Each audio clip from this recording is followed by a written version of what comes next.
देशभरात प्रसिद्ध असलेल्या आणि 526 वर्षाचा इतिहास असलेल्या नगर शहरातील मोहरमची सवारी विसर्जन मिरवणूक बुधवारी रात्री शांततेत परंतु विलंबाने पार पडली। कोठला आणि मंगलगेट हवेली येथून दुपारी 12 वाजता मिरवणुकीला सुरुवात झाली। तत्पूर्वी मंगळवारी रात्री कत्तल की रातची मिरवणूक शांततेत पार पडली। मिरवणुकीत कोणताही अनुचित प्रकार घडू नये म्हणून पोलिसांनी कडेकोट बंदोबस्त ठेवला होता। मुंबई, पुणे आणि अनेक ठिकाणावरून शिया समाजातील समाज बांधव आणि महिलांनी तसेच इतर धर्मियांनीही या मातममध्ये सहभागी होण्यासाठी दरवर्षीप्रमाणे यंदाही शहरात हजेरी लावली। परंपरागत पद्धतीनुसार मंगळवारी मध्यरात्री 12 वाजता कत्तलची रात मिरवणूक निघाली। 5 टेंबे मिरवणुकीत सहभागी झाले होते। कोठला येथून छोटे इमाम आणि बडे इमाम यांची सवारी निघाली। या दोन्ही सवाऱ्या शहरातील मिरवणूक मार्गावर फिरवून बुधवारी सकाळी 11:30 वाजता आपापल्या ठिकाणी आल्या। कत्तलच्या रात्री निघणाऱ्या या दोन्ही सवाऱ्या दुसऱ्या दिवशी सकाळी 7 पर्यंत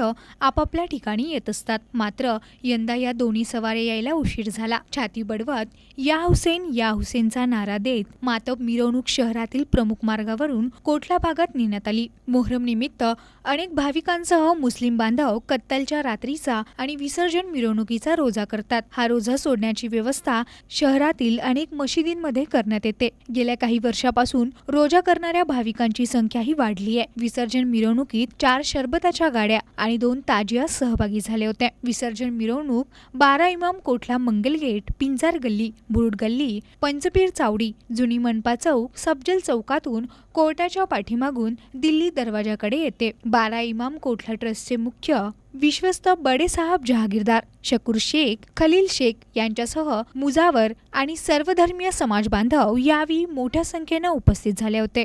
दुपारी 12 वाजता कोठला येथे इमाम हुसेनची सवारी मानकऱ्यांनी उठवली। त्यानंतर मंगलगेट हवेली येथेही सवारी आली।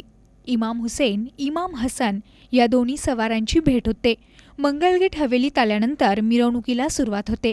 या मिरवणुकीत मानकऱ्यांसह समाज बांधव मोठ्या संख्येने सहभागी झाले। विसर्जन मिरवणुकीत लहान मुलांसह तरुणीही मोठ्या संख्येने सामील झाले। या हुसेन अशा घोषणा देत सवारीला खांदा देत होते। मिरवणूक मार्गावरील 12 इमाम कोठला, पंचपीर चावडी, जुनी मनपा, सफजल चौक, चौपाटी कारंजा ते दिल्ली दरवाजा या मार्गाला जोडणारे इतर रस्ते बंद केले होते। मोहरम निमित्त झेंडी गेट येथे नाल साहब चौक आणि दादू सुभेदार मित्रमंडळाच्या वतीनं भाविकांना सरबताचं वाटप करण्यात आलं। यावेळी प्रेस क्लबचे प्रभारी अध्यक्ष मनसूर शेख यांसह अनेक मान्यवर होते। मिरवणुकीत तरुणांची उपस्थिती लक्षणीय होती। ठिकठिकाणी सवाऱ्या थांबून शेरे आणि चादरी अर्पण केल्या जात होत्या। सरबताच्या गाड्यामधून सरबत आणि रोडचंही वाटप केलं गेलं। बंदोबस्तासाठी नेमलेल्या पोलिसांकरताही आहाराची व्यवस्था करण्यात आली होती। पोलिसांचा मोठा फौजफाटा मिरवणूक मार्गावर बंदोबस्तासाठी तैनात होता। पारंपरिक डोलीबाजाच्या तालावर मोहरमची मिरवणूक निघाली। कोणताही अनुचित प्रकार न घडता